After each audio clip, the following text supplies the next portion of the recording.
Halo Sobat Cuan, jumpa lagi dengan saya di Cerita Saham. Saya ucapkan selamat pagi, selamat siang, selamat malam dimanapun Sobat Cuan menonton video ini. Pada video kali ini saya akan cerita saham IPO Blast yang akan listing dalam waktu dekat ini. Ada 7 hal yang akan saya bahas mengenai Blast. Yang pertama menganalisa background perusahaan dan tujuan IPO, lalu menganalisa neraca, laba rugi, arus kas, valuasi, underwater, dan yang terakhir kesimpulan. Pertama kita akan mulai dari background perseroan. PT Superior Prima Sukses dengan kode sahamnya itu Blast adalah perusahaan yang bergerak dalam bidang industri manufaktur bata ringan dengan merek Blastcon dan Superior Block. Jadi secara umum ini ada dua jenis bata ringan. Yang pertama yaitu tipe AAC dan yang kedua yaitu CLC. Untuk perseroan sendiri ini memproduksi bata ringannya yang jenisnya AAC, di mana berdasarkan proses produksi dan bahan bakunya, bata ringan AAC yang diproduksi perseroan memiliki kestabilan dan kekuatan tekanan yang lebih baik dibandingkan dengan CLC. Selain daripada perseroan memproduksi bata ringan ini, perseroan juga memproduksi yang namanya semen gitu ya. Dan ini contoh dari bata ringan yang diproduksi oleh perseroan dan ini adalah contoh semennya. Untuk penjualannya terbesar ini dari penjualan bata ringan AAC, sedangkan untuk penjualan dari semennya ini hanya menyumbang sedikit banget dari total pendapatan perseroan. Dari bata ringan merek Blastcon ini mencapai 1,2 triliun dari penjualan total unit bata yaitu 1,3 triliun rupiah. Untuk daerah penjualannya ini terbesar masih di daerah Pulau Jawa sebesar 1,3 triliun. Untuk pabriknya dalam memproduksi dari bata ringan ini ada 4 pabrik. Yang pertama di daerah Mojokerto, lalu yang kedua di daerah Lamongan.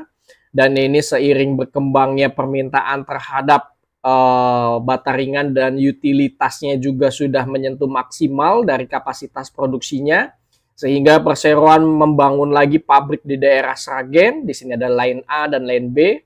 Lalu terakhir di tahun 2023 ini sudah mulai produksi pabrik keempatnya yaitu di daerah Sidoarjo. Dan ini contohnya background atau ringkasan atau kejadian penting yang sudah dilakukan oleh perseroan dari tahun 2012. Dan ini contoh pabriknya yang di daerah Mojokerto dan Lamongan.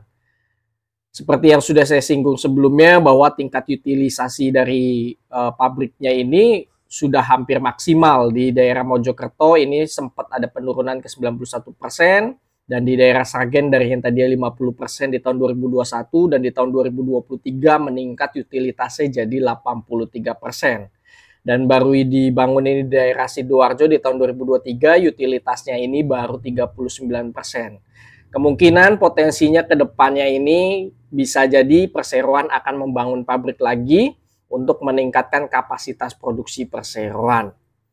Untuk kompetitornya di sini ada 3, PT Focon, PT Citycon. Jadi memang belum ada yang untuk bata ringan sendiri sebagai pesaing yang sudah listing di bursa. Untuk komposisi karyawannya totalnya itu ada 360 karyawan. Selanjutnya saya akan membahas mengenai rencana IPO Blast. Jumlah saham yang ditawarkan ada 1,3 miliar lembar saham atau 13 juta lot. Tidak ada waran, persentase publiknya 15,05%, harga pemegang saham lama megang di harga 50. Lalu untuk publik megang dari harga rentannya 175 sampai 185. Lalu untuk harga arahnya, sorry ini ada kesalahan ketik. Di sini harusnya 236 atau naik 34,8%. Lalu ARB-nya di harga 114 atau minus 34,8%. Apabila di harga 185 maka arahnya di harga 248 atau naik 34%. Lalu untuk ARB-nya di sini 121 harganya atau minus 34%. Perolehan dana dari IPO saham ini 230 miliar sampai dengan 244 miliar. Sedangkan untuk ekuitas perseroan ini 752 miliar sehingga masih masuk akal dari raise fund yang direalisasikan dari adanya IPO saham ini. Untuk book buildingnya sudah selesai, masa offeringnya direncanakan pada tanggal 28 Juni sampai dengan 2 Juli. Listingnya direncanakan pada tanggal 4 Juli dan akan masuk dalam papan utama. Underwriternya ialah PT Lotus Andalan Sekuritas. Untuk rencana penggunaan dana hasil IPO ini sebagiannya itu digunakan untuk belanja modal khususnya sebesar 100 miliar rupiah, lalu sisanya ini untuk modal kerja perseroan.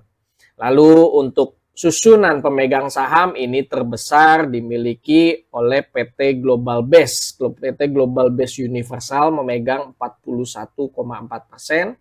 Dan masyarakat di sini 15,0%. Dan yang menariknya ialah dari susunan pemegang saham ini ialah ada PT Tancorp Investama Mulia. Nah, Sobat Cuan bisa lihat di sini, sebelumnya mohon maaf untuk gambarnya ini tidak terlalu jelas. Jadi PT Tancorp ini merupakan milik dari salah satu konglomerat Indonesia yaitu Bapak Hermanto Tanoko.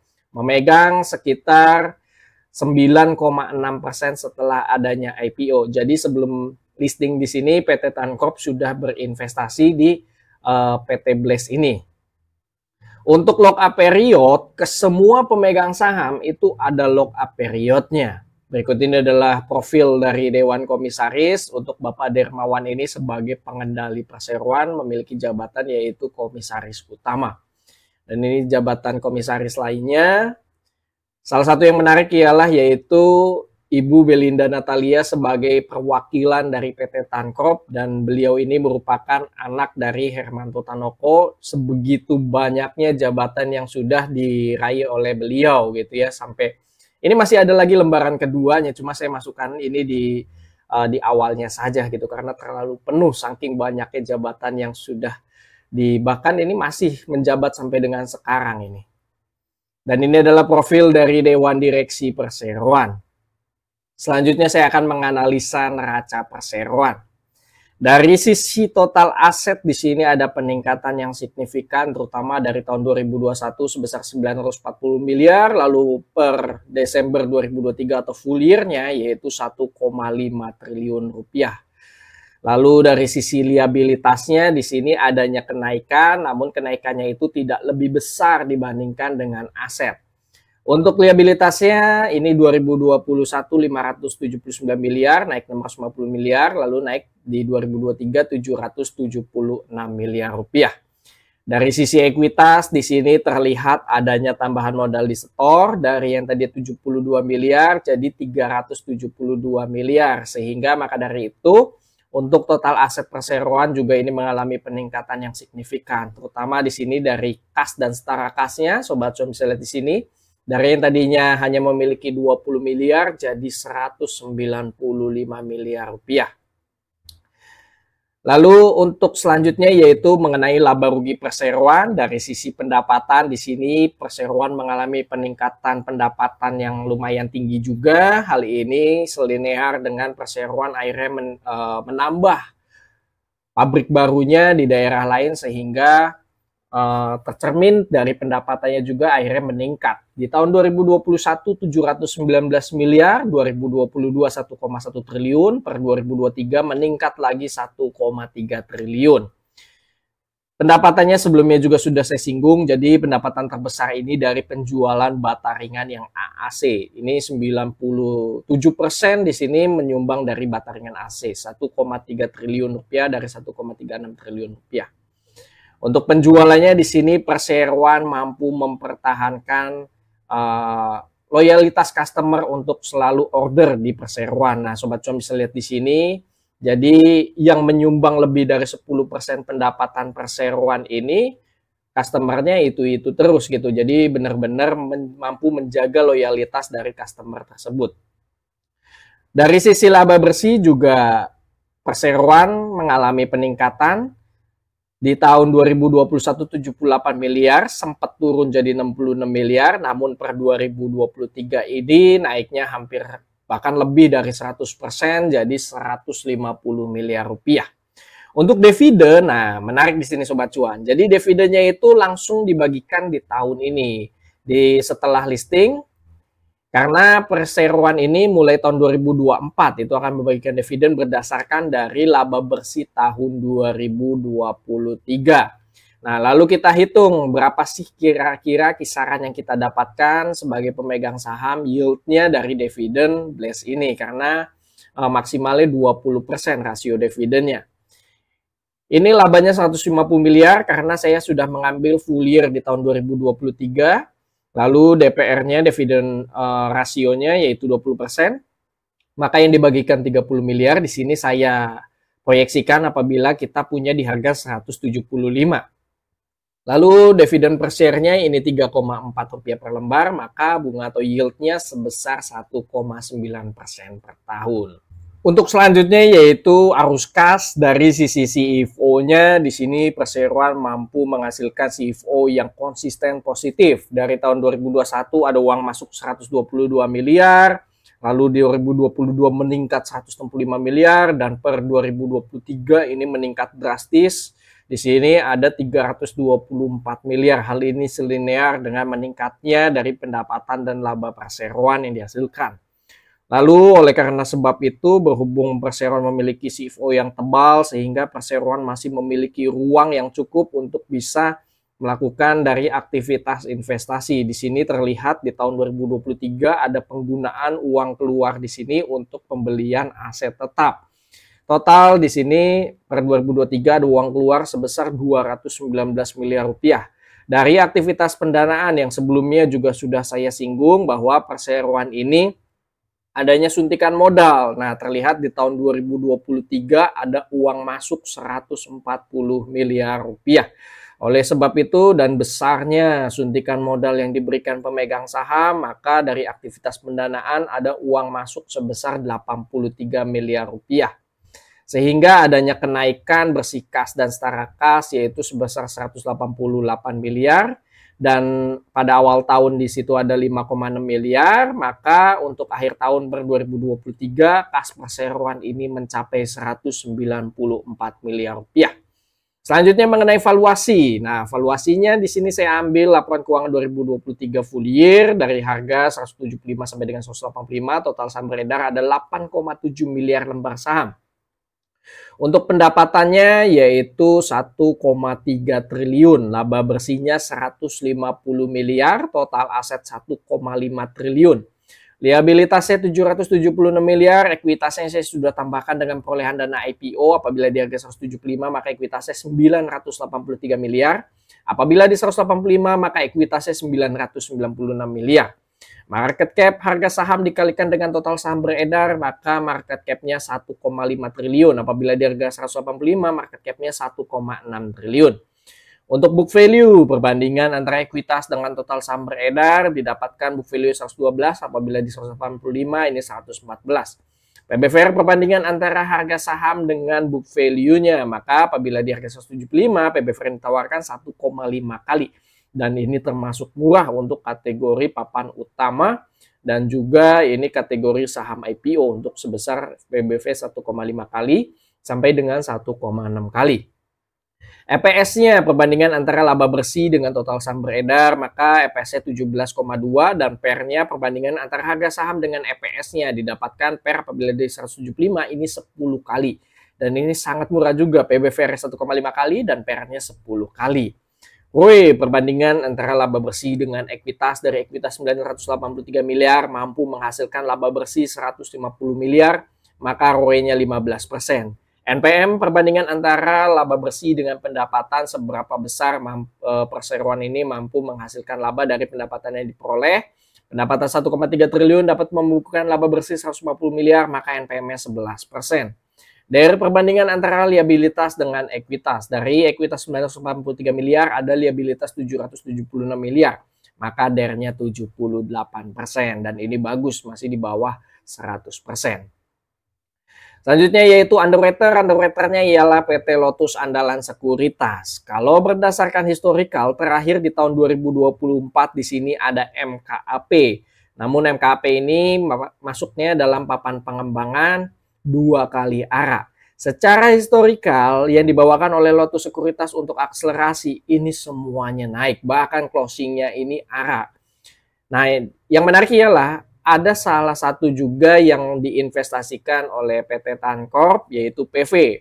PV juga ini pada saat opening dan closingnya ARA. Semoga saja Bless juga bisa ada hasil positif dari adanya PT Tancorp dan juga Lotus Andalan Sekuritas yang membawakan IPO ini. Dan yang terakhir yaitu kesimpulan.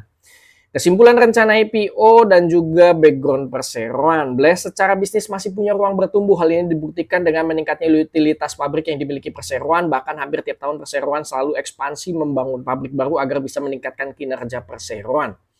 Blast secara pengguna dana IPO termasuk bagus karena sebagian dana IPO untuk belanja modal dan modal kerja.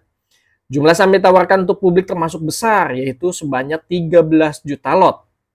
Namun tidak ada waran sehingga tidak ada kompensasi cuan dari waran yang dapat mengakibatkan penurunan dari saham. Disclaimer on ya. Semua pemegang saham ada lock-up period yang membuat resiko jadi terminimalisir dan Blast akan masuk dalam papan utama. Untuk rencana IPO saya kasih nilai 9/10. Untuk laporan keuangan, Blast memiliki laporan keuangan neraca ekuitas yang sehat seiring dengan naiknya kinerja pendapatan dan laba perseroan dan juga adanya suntikan modal sehingga semakin menguatkan posisi likuiditas neraca perseroan. Sampai dengan saat ini perseroan masih mengandalkan utang bank untuk merealisasikan belanja modal dan modal kerjanya, namun rasio DER-nya masih bagus di bawah 80%. Dengan adanya penerimaan dana segar IPO sampai 244 miliar, setidaknya bisa makin menguatkan posisi neraca perseroan. Untuk laporan laba rugi, pendapatan dan laba dari tahun 2021 sampai saat ini mampu menunjukkan tren kenaikan. Dengan ada rencana IPO dan rencana ekspansi dilakukan, diharapkan Blast dapat meningkatkan lagi pendapatan dan laba yang dihasilkan di periode selanjutnya. Untuk laporan arus kas operasional Blast linear dengan kenaikan pendapatan dan laba perseroan sehingga perseroan memiliki catatan konsisten positif untuk CFO dari tahun 2021 sampai dengan tahun 2023. Oleh karenanya, perseroan masih memiliki ruang untuk memenuhi kebutuhan belanja modal dan membayar utang perseroan. Dengan adanya dana tambahan dari IPO sampai 244 miliar diharapkan Blast dapat semakin menguatkan posisi likuiditasnya dan dapat merealisasikan rencana akan kebutuhan modal kerja dan belanja modalnya agar bisa meningkatkan kinerja perseroan ke depannya. Untuk ringkasan laporan keuangan saya kasih nilai 9,5/10. Untuk valuasi PBV yang ditawarkan ini murah sebesar 1,5 kali dan PER juga murah sebesar 10 kali. Market cap Blast tergolong murah yaitu 1,5 triliun dibandingkan dengan ekuitas perseroan sebesar 983 miliar. Untuk ringkasan valuasi saya kasih nilai 9,5/10. Jadi tidak ada masalah baik itu dari background, rencana IPO, laporan keuangan, dan valuasi. Terakhir, bagaimana dengan underwriter? Underwriternya juga perfect 9,5/10. Blast menunjuk PT Lotus Sekuritas dengan kode broker YJ sebagai underwriter. Secara historikal tidak banyak IPO yang dibawakan oleh YJ dari tahun 2022. Akan tetapi berdasarkan historikal saham yang dibawakan khususnya di papan pengembangan yaitu PV, FWCT, dan MKP mampu memberikan hasil yang positif. Baik itu opening maupun closingnya itu ARA. Semoga dengan adanya catatan positif ini mampu memberikan dampak positif dari YJ untuk hasil IPO Blast nanti. Untuk ringkasan underwriter, saya kasih nilai 9,5/10. Kesimpulan akhir, saya secara pribadi cenderung ikut IPO ini. Untuk lebih jelasnya nanti ikut atau tidak bisa follow Instagram kami, grup WA, ataupun Stockbit forum chat. Semua link tersedia di kolom deskripsi. Bagaimana nih Sobat Cuan? Mau ikut IPO Blast ini atau tidak? Silahkan isi di chat kolom komentar. Disclaimer on, video yang berisikan data dan atau informasi yang tersedia hanya sebagai bahan referensi dan edukasi, bukan sebagai ajakan. Keputusan bertransaksi, beli, jual, ataupun skip mengacu pada rekomendasi saham dan isi video ini sepenuhnya merupakan tanggung jawab Sobat Cuan. Terima kasih bagi Sobat Cuan yang sudah menonton video cerita saham Blast dari awal sampai dengan akhir. Semoga video yang disampaikan bisa bermanfaat bagi Sobat Cuan dan bisa jadi bahan pertimbangan untuk ikut IPO ini atau tidak. Sampai jumpa pada cerita saham IPO berjamaah lainnya. Happy trading, happy investing, happy IPO. See you semua. Bye-bye.